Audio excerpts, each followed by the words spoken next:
Bagaimana amalan-amalan yang bisa membuat kita bisa berakhir dengan husnul khatimah. Subhanallah jemaah. Iya.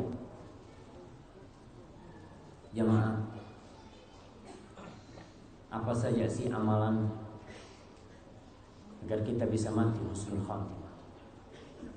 Yang pertama, antum harus jujur dalam beribadah kepada Allah, bukan pura-pura. Jadi kalau ingin berbuat baik dari hati. Terus caranya gimana? Beramallah amalan-amalan yang tidak ada satupun makhluk yang melihat. Sehingga Allah tahu kalau antum memang mengabdi kepada Allah dengan ikhlas dan tulus. Sedekah, biasa kita sedekah. Tapi coba antum punya sedekah yang tidak ada orang yang tahu. Kata Nabi SAW, Sana'iul ma'ruf taqi masari as-su. Amal-amal kebajikan kita suka bantu orang itu akan menyelamatkan kita dari mati buruk. Tapi tentunya yang ikhlas.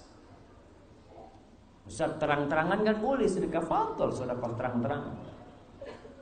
Asalkan ikhlas. Tapi kalau sembunyi-sembunyi kata Allah, wa in tukhfuha wa tu'tuhal fuqara fa huwa khairul lakum. Itu lebih baik. Antum harus punya ibadah tengah malam yang orang enggak ada yang melihat. Kita sholat berjamaah di masjid semua ngelihat. Kita azan semua ngelihat. Antum pernah dengar kisah seorang muadzin yang akhirnya mati murtad? Muadzin dia.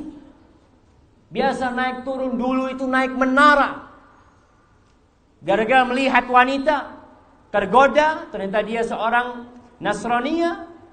Akhirnya dia masuk ke agama Nasraniyah dengan wanita tersebut. Kok bisa nih tukang azan senantiasa memanggil orang untuk ke rumah Allah, mati su'ul khatimah? Mungkin saja jemaah. Kenapa? Karena amalan itu banyak dilihat orang. Kita ikhlas nggak beramal? Maka antum perlu punya amalan yang benar-benar lillahi ta'ala. Makanya kata Rasul SAW ketika berpesan kepada para sahabatnya, ketika beliau sampai ke Madinah, beliau mengatakan kepada para sahabatnya, Ayyuhan nas afshus salam wa at'imut ta'am wasilul arham wa sallu billahi wan niyasu niyam tadkhulul jannah bisalam. Wahai umat manusia, terbarkan salam. Ini amalan dilihat orang. Wa'at imut ta'am, kasih makan kepada orang-orang. Sambung silaturahim. Ini amalan semua bisa lakukan terang-terangan. Lalu Nabi berpesan kepada mereka, wa sallu bil-lail wan nasu niyam. Salatlah di malam hari ketika manusia tidur. Untuk membuktikan kalau kita beramal untuk Allah Jalla Jalla, bukan mengharapkan manusia.